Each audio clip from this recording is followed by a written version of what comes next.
کسے بھی میدان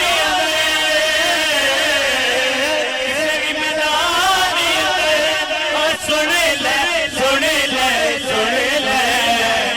یو ہر بار علی والا یو ہر دائی علی والا چنگا لگتا ہے علی والا۔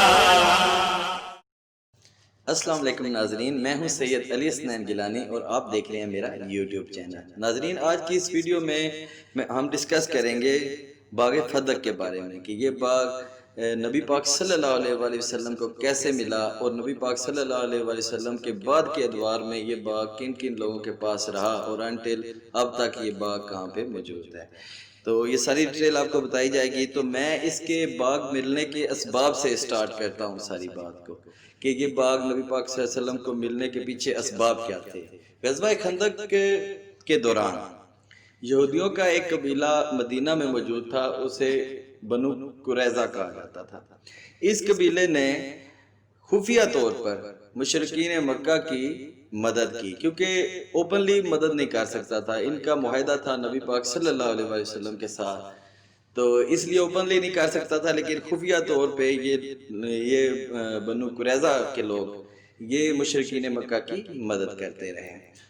غزوہ خندق کے بعد نبی پاک صلی اللہ علیہ وآلہ وسلم نے اپنے صحابہ کو حکم فرمایا کہ ان بنو قریظہ کے لوگوں کے ساتھ جنگ کی جائے۔ تو مسلمانوں نے ان کی بستی کا محاصرہ کر لیا، تو ان لوگوں نے بغیر لڑے ہی اپنے ہتھیار ڈال دیے۔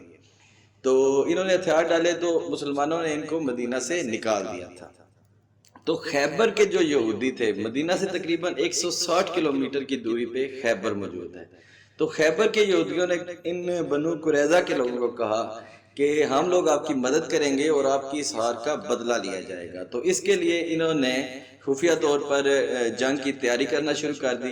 ان لوگوں کا ایک یہ بھی خواہش تھی کہ قریش مکہ کے ساتھ ہم معاہدہ کریں گے اور مل کے نبی پاک صلی اللہ علیہ وسلم کے خلاف جنگ کریں گے، لیکن اس سے پہلے کہ خیبر کے یہودی قریش والوں کے ساتھ معاہدہ کر پاتے، نبی پاک صلی اللہ علیہ وسلم کا قریش کے ساتھ ایک معاہدہ ہو گیا اور اسے صلح حدیبیہ کے نام سے یاد کیا جاتا ہے۔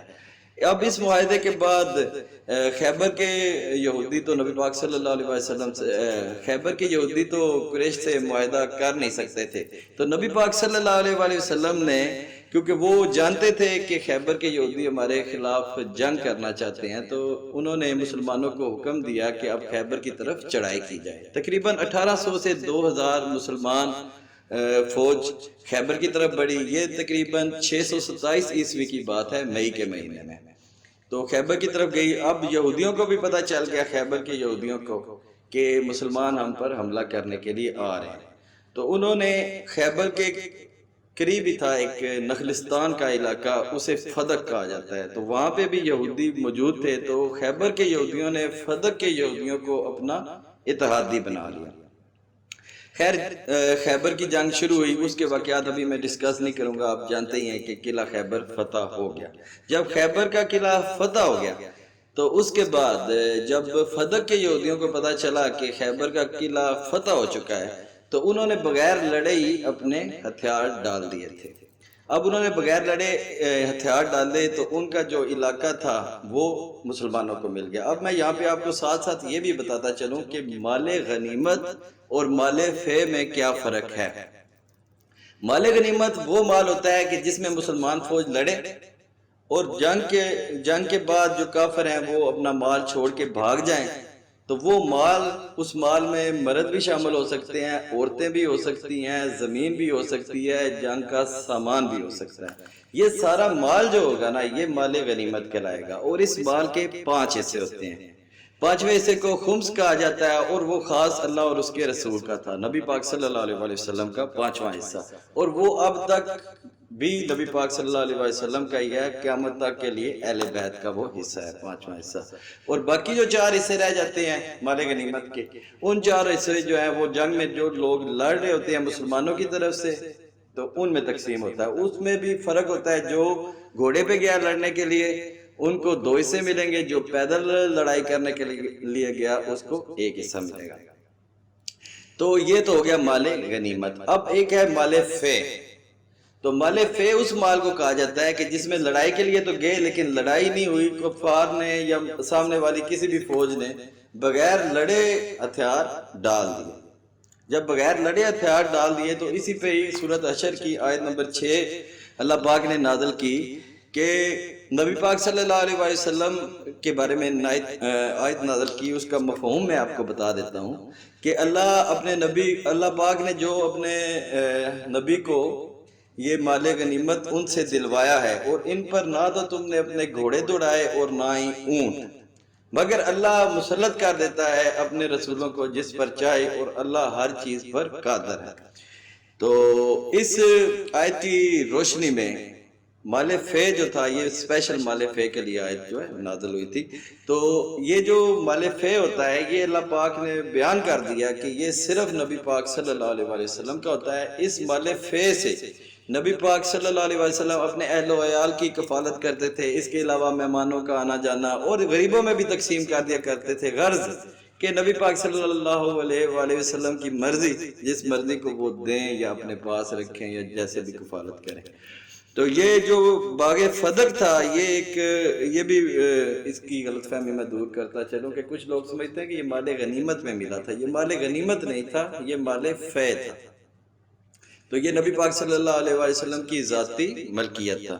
تو اس میں سے نبی پاک صلی اللہ علیہ وآلہ وسلم اپنے اہل بیت کو جو ہے نا ان کی کفالت کیا کرتے تھے، اور ان کے دور میں یہ ایسے ہی چلتا رہا۔ پھر نبی پاک صلی اللہ علیہ وآلہ وسلم کے بعد حضرت ابو بکر صدیق خلیفہ بنے، تو انہوں نے بھی اپنے دور میں اس کو اسی طرح ہی چلایا جیسے نبی پاک صلی اللہ علیہ وآلہ وسلم چلاتے تھے۔ اب اس میں بحث میں نہیں پڑھنا چاہتا کہ انہوں نے دیا کیوں نہیں، اس پہ انشاءاللہ نیکسٹ کبھی ویڈیو بنائیں گے، کیونکہ آج صرف اس کی باغ فدق کی ہسٹری کے بارے میں بات کی جا رہی ہے، تو اسی پہ ہی بات کی جائے گی۔ تو حضرت ابو بکر صدیق بھی اس کی جو آمدن ہوتی اہل بیت کو دیتے، اپنے پاس 1 روپیہ بھی اس میں سے نہیں رکھتے تھے۔ اور ان کے بعد حضرت عمر کا دور آ گیا، انہوں نے بھی سیم اسی طرح ہی اس کو چلایا باغ فدق کو۔ تو حضرت عمر کے بعد جب حضرت عثمان کا دور آتا ہے تو حضرت عثمان کے ایک چچا زاد بھائی تھے، کزن، مروان بن حاکم، نام تو آپ نے سنا ہوگا۔ ان کو حضرت عثمان نے اپنی بیٹی کا رشتہ بھی دیا، اور یہی جو باغ فدق ہے نا یہ گفٹ کر دیا ان کو، مروان بن حاکم کو۔ تو اس کے بعد سے یہ جو ہے یہ ملکیت بن گیا مروان بن حاکم کی۔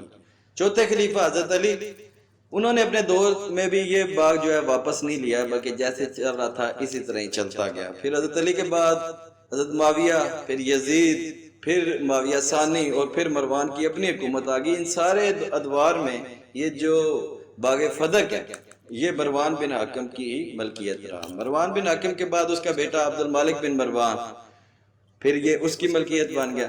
عبد المالک کے بعد ولید بن عبد المالک، پھر سلمان بن عبد المالک، اور اس کے بعد جب خلیفہ بنے عمر بن عبد العزیز، جن کو چھٹا خلیفہ راشد کے طور پہ بھی کہا جاتا ہے، انہوں نے یہ جو باغ فدق ہے یہ بنو ہاشم کو واپس کر دیا، اور جتنی بھی بنو امیہ نے غریب لوگوں کی جائیدادیں ہتھیائی ہوئی تھی وہ سب ان لوگوں میں دوبارہ واپس تقسیم کر دی، اور اپنی خود کی جائیداد بھی غریبوں میں تقسیم کر دی۔ یہ ان کا ایک بہت بڑا کارنامہ ہے، تو جسے ہمیشہ تاریخ اچھے لفظوں میں ہی تاریخ میں یہ یاد کیا جائے گا۔